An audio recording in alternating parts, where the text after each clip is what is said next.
ఉన్నాయా పప్పులు 30 రూపాయలు ఇచ్చారు. ఇది ఇదేంటి పండు?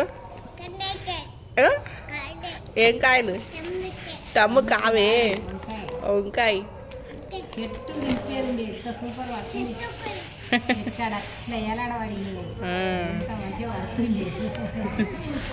నవ్వుతావు శిల్క. Hi friends, welcome back to our channel. బాగున్నారా అండి? నేనైతే బాగున్నాను.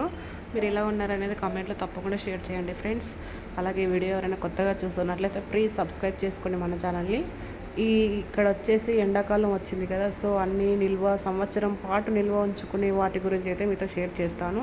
అందులో ఈ చింతపండు, అలాగే కారం పొడి ఉంటుంది కదా, సో పసుపు, అలాగే జొన్నలు, రైస్, ఇలాంటివి సంవత్సరం పాటు ఎలా నిల్వ ఉంచుకోవాలి ఏంటి అనేది మీతో షేర్ చేస్తాను. ఈ చింతపండు అయితే మా అత్తమ్మ విలేజ్ నుంచి తీసుకొచ్చింది.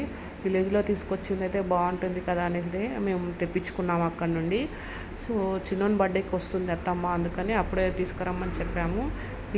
ఈ వీడియో వచ్చేసి ఉగాది అప్పటిదండి. ఇలా అంతా నార అంతా సపరేట్ చేసేసుకొని ఇలా ఒలిచి పెట్టుకోవాలి. ఇక్కడ వచ్చేసి వెజిటేబుల్స్ మా అత్తమ్మ చెట్టు నుంచి అయితే తీసుకొచ్చిందండి. మా ఇంట్లో దొండకాయ చెట్టు, అలాగే వంకాయ చెట్టు ఇదివరకే మీతో షేర్ చేశాను కదా, ఆ చెట్టువే అనమాట. చాలా ఫ్రెష్గా ఉంటాయి, ఎంత నీట్గా ఉంటాయి చూడండి. మనకి ఇక్కడ హైదరాబాద్లో ఇలా దొరకవు అసలు. ఇక్కడ వచ్చేసి కొంచెం కవర్లు అయితే సపరేట్ పెట్టింది, ఎందుకంటే ఉగాది పచ్చడి చేయడానికి ఇలా కొట్టని పండుతో మాత్రమే చేయాలండి ఉగాది పచ్చడి. సో అవైలబుల్ లేనోళ్ళు కొట్టిన పండుతో కూడా చేస్తారు, కానీ ఇది ట్రెడిషనల్ అనమాట ఇలా చేయడం. సో అందుకని కొంచెం సపరేట్ చేసి పెట్టింది. అదైతే పచ్చడికి ఉపయోగపడుతుంది అనేసి అయితే ఇక్కడ మొత్తం ఇంకా చింతపండు ఎలా క్లీన్ చేసి పెట్టాలో చూపిస్తాను.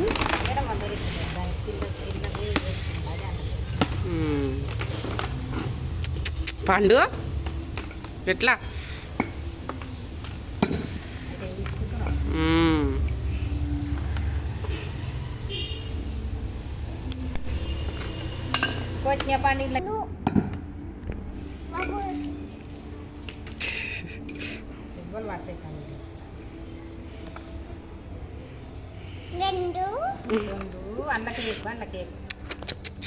మా వాడైతే ఇక్కడ అత్తమ్మ చింతపండు కొడుతూ ఉంటే వాడు మధ్యలో వచ్చి డిస్టర్బ్ చేస్తూ ఉన్నాడు.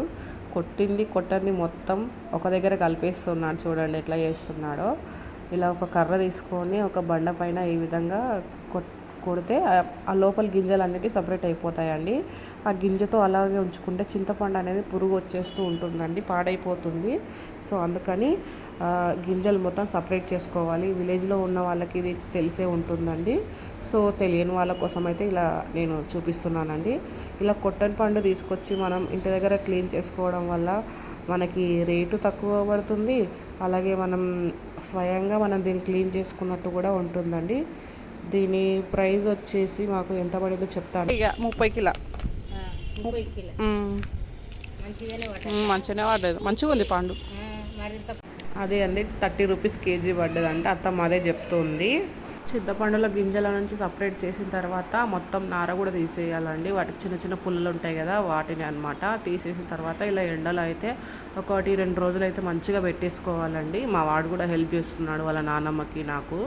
సో ఈ విధంగా అయితే పచ్చిగా ఉన్నప్పుడు ముద్దగా ఉంటుంది, అసలు సపరేట్ కానే కాదండి, ఒక్క దగ్గర వండిపోతుంది కదా. సో ఎంత అండి మొత్తం ఇది వచ్చేసి 10 కిలోలు అండి. మొత్తం 2 రోజులు అయితే ఎండలో పెట్టిన తర్వాత బాగా కొట్టేసిన తర్వాత దానికి వైట్గా పౌడర్ లాగా వెళ్ళిపోతుంది.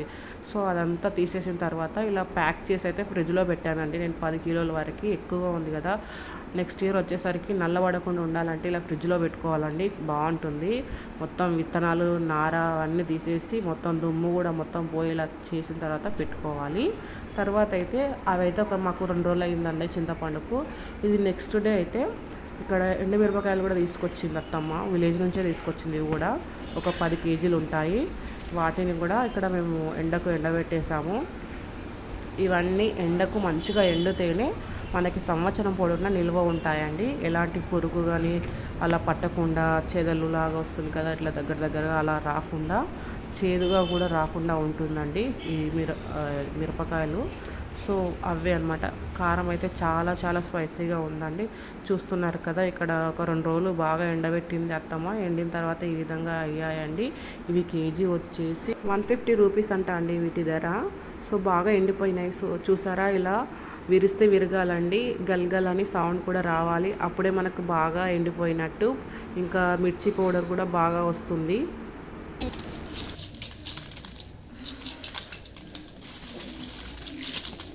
బాగా ఎండిపోయినాయి, సౌండ్ బాగా వస్తుంది. కాము కాము కాము మెత్తగానే కొడుతుంది. మరి గరం ఉన్నందుక మెత్తగా కొడుతుంది. నాని ఏందమ్మో నువ్వు మాటకేతో కది పెట్టుకునేది, ఇన్ని పైసలు పెట్టాము, మెత్తగానే కొడుతుంది. అంతే మంచిగా.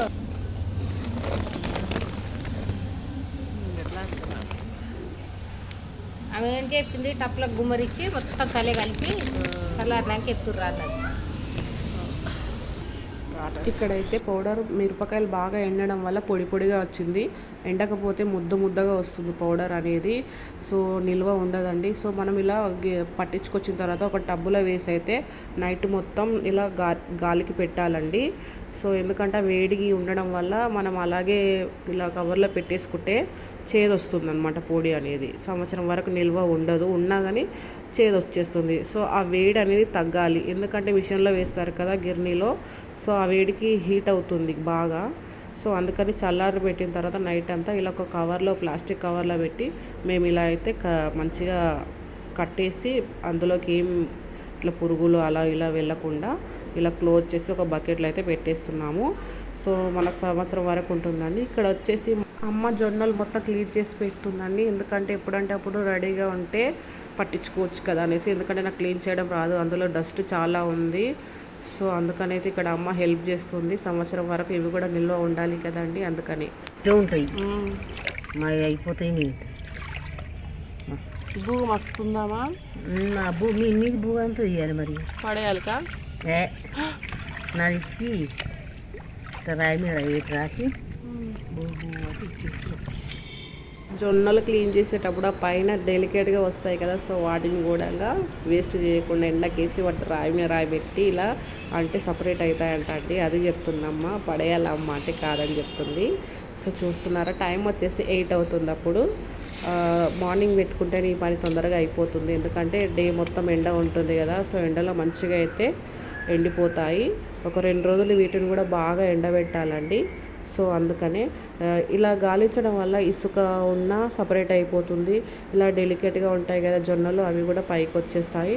వాటర్ అయితే పైన ఉండవండి మాకు, కింద నుంచే బకెట్లో తీసుకొచ్చి పెట్టాను. అమ్మకు అవైలబుల్గా ఉంటుందండి, ఎందుకంటే అమ్మ తీసుకురాలేదు కింద నుంచి అనేసి అయితే. సో ఇక నేనైతే చిన్నోడు లేచినట్టుగా అనిపిస్తే అయితే నేను కిందికి వెళ్ళి చూద్దామని వెళ్తున్నాను. అలాగే అమ్మకి ట్రబ్బు కూడా అవసరం ఉండే, అవి ఒక దాంట్లో నుంచి ఇంకో దాంట్లోకి పోయడానికి. సో ఇవన్నీ క్లీన్ చేయడం నాకు రాదు కాబట్టి అమ్మను ఇంకా అత్తయ్యను ఇద్దరు హెల్ప్ చేస్తున్నారు. ఇక్కడ వచ్చేసి మా వాడు పడుకున్నాడు, ఏడ్చినట్టుగా అనిపించింది, అందుకే వచ్చాను. సో వాడిని తీసుకొని పైకి వెళ్తాను, మళ్ళీ ఏడుస్తాడు కింద ఒక్కడే ఉంటే. సో అమ్మకి కూర్చోడానికి స్టూలు, అలాగే ఇంకా ట్రబ్బు, ఇంకా ఎక్స్ట్రా ఉన్న జొన్నలు వేయడానికి అయితే తీసుకొని వెళ్తున్నాను నేను. ఇక్కడ మార్నింగ్ ఇంకా బ్రేక్ఫాస్ట్ కూడా చేయలేదండి. సో వీడియో నచ్చితే ఒక లైక్ చేయండి, కొత్తగా చూస్తున్న వాళ్ళు ప్లీజ్ సబ్స్క్రైబ్ చేసుకోండి ఫ్రెండ్స్. సో ఎలా అనిపించింది అనేది కూడా కామెంట్ చేయండి. 105 కిలోలు అంట ఎల్లిగడ్డ, ఇంకా టమాటా తెచ్చిన కోసం దీని మీద.